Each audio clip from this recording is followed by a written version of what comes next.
Nebun de alb. Versuri Adrian Păunescu. Acum sunt mai pustiu ca totdeauna, de când mă simt tot mai bogat de tine. Și-mi stau pe tâmple soarele și luna. Acum mi-e cel mai rău și cel mai bine. M-aș jălui în fel de fel de jalbe în care nici n-aș spune cum te cheamă. Pătrate negre și pătrate albe îmi covârșesc grădina și mi-e teamă. Și uite, n-are cine să ne ajute, abia mai ține lumea ale sale și într-un perete alb de muze mute, nebunii negri caută o cale. Prin gări descreierate, accidente, mărfare triste vin în miezul verii,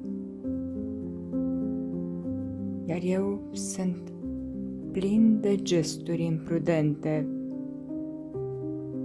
ca să te apropii și ca să te sperii. Jur împrejur priveliști aberante, copii fragili ducând părinții în spate, bătrâni cu sănii gri de os pe pante și albatroși venind spre zări uscate. Mi-e dor de tine și îți caut chipul în fiecare margine a firii. În podul palmei, dacă iau nisipul, simt un inel jucându-se de-a mirii. Te aud în bătălii din vreme în vreme, ostașii gărzii tale ți se închină. Iubita mea cu foarte mari probleme, cu chip slavon și nume de regină.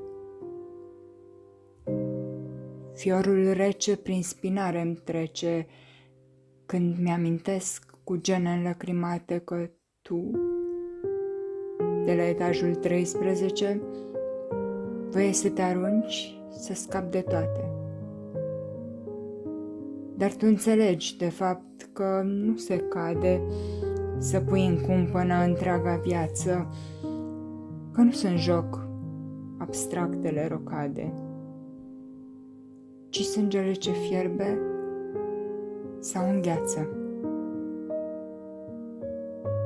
Neputincioasă, tristă și frigidă, așa ai fost și apăreai senină. Dar cel care a știut să te deschidă nu-i fericit, ci îmbătat de vină.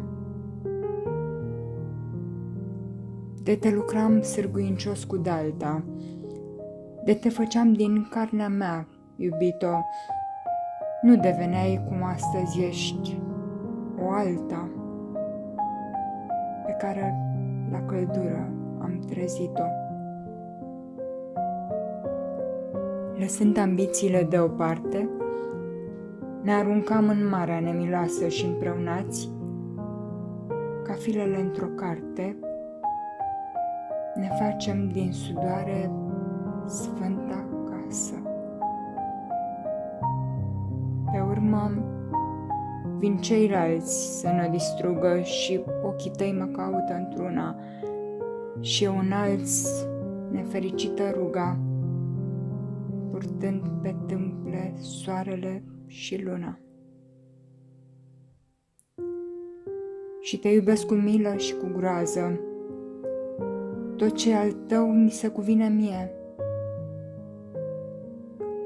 ca un nebun de alb ce capturează regina neagră pentru veșnicie. Vă mulțumesc!